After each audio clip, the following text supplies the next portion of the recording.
Hello दोस्तों, स्वागत है आपका कुछ मले के यूट्यूब चैनल पर। आज मैं लेकर आया हूँ स्टूडेंट के लिए एक मोटिवेशनल कहानी। कहानी को पूरा सुनकर मुझे ज़रूर बताइएगा आपको कहानी कैसी लगी। तो चलिए बिना समय गवाए कहानी को शुरू करते हैं। काफ़ी समय पहले की बात है। एक राजा जंगल में शिकार खेलने गया। बरसात का मौसम होने के कारण अंदाज़ा लगाना मुश्किल होता था कि कब अचानक बारिश होने लगी। और हुआ भी कुछ ऐसा ही। आकाश में बादल छा गए और तेज़ बारिश होने लगी। सूरज डूबने लगा और धीरे धीरे अंधेरा छाने लगा। अंधेरे में राजा अपने सिपाहियों से अलग हो गया और रास्ता भटक गया। भूख, प्यास और थकावट से काफ़ी परेशान हुआ। कुछ ही देर बाद राजा को सामने 3 बच्चे खेलते हुए नजर आए। राजा ने उन बच्चों को अपने पास बुलाया और कहा, बच्चों इधर आओ। तो राजा ने उन बच्चों से कहा, बच्चों मुझे बहुत भूख और प्यास लगी है, क्या कुछ भोजन और जल मिल सकता है? बच्चों ने कहा, जी हाँ, हम जाकर कुछ आपके लिए लेकर आते हैं। कुछ ही देर बाद बच्चे भोजन और जल लेकर वापस आए। राजा ने भोजन किया और बच्चों को धन्यवाद दिया। बच्चों ने कहा कि आप कौन हैं? राजा ने कहा, मैं इस देश का राजा हूँ, मैं तुम्हारी मदद करना चाहता हूँ। तुम बताओ अपने जीवन में क्या बनना चाहते हो?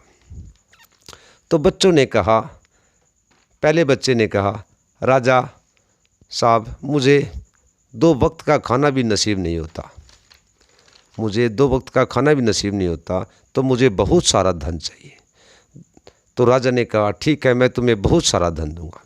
दूसरे लड़के से पूछा, बेटा तुम्हें क्या चाहिए? दूसरे लड़के ने कहा, मुझे बहुत बड़ा बंगला और घोड़ा गाड़ी सब चाहिए।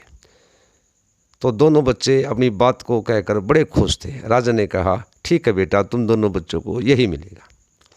अब तीसरे बच्चे ने क्या कहा कि आपको क्या चाहिए? तीसरे बच्चे ने कहा, मुझे आप ऐसा आशीर्वाद दें ताकि मैं बहुत पढ़ लिख सकूं और विद्वान आदमी बन सकूं और अपने राज्य और अपने देश की सेवा कर सकूं।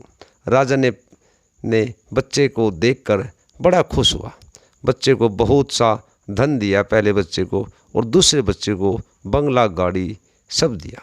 तीसरे बच्चे को ऊंची शिक्षा प्रदान करने हेतु अच्छे स्कूल कॉलेज में बच्चे को पढ़ने के लिए भेज दिया। लड़का बड़ा पढ़ने में तेज था, मेहनत पढ़ाई की और बड़ा काबिल इंसान बना। जब उसकी शिक्षा पूरी हुई, राजा ने प्रस्ताव दिया, क्या तुम मेरे राज्य का मंत्री पद स्वीकार करोगे? उस लड़के की खुशी का कोई ठिकाना नहीं रहा। और वो ऐसे राजा के राज्य में मंत्री बनना किसको पसंद नहीं होगा। बड़ा खुश हुआ। उसने अपने राज्य का मंत्री पद स्वीकार किया और बड़ी ही लगन ईमानदारी से अपने राजा को खुशहाल रखना जारी रखा और वो अपने राज्य में आगे बढ़ता गया। तीनों बच्चों की एक दिन राजा को याद आई। उसने मंत्री को बुलाकर कहा कि आपके जो 2 दोस्त थे, 2 बच्चे थे, मैं एक बार फिर आप तीनों के एक साथ देखना चाहता हूँ, मिलना चाहता हूँ, क्या तुम उन्हें भोजन पर आमंत्रित कर सकते हो?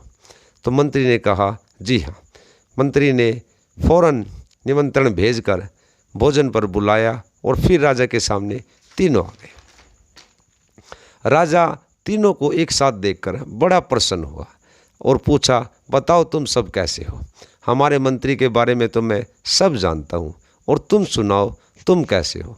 एक लड़के ने जवाब दिया, राजा साहब मैं बड़ा शर्मिंदा हूँ कि मैंने आपसे धन मांगा, और जो धन मैंने आपसे लिया उससे मैं बड़ा आलसी हो गया और मैंने फालतू की चीज़ों में बहुत पैसा, बहुत सारा धन बर्बाद कर दिया और कुछ धन मेरा चोरी हो गया और फिर से मैं पहले जैसा बन गया।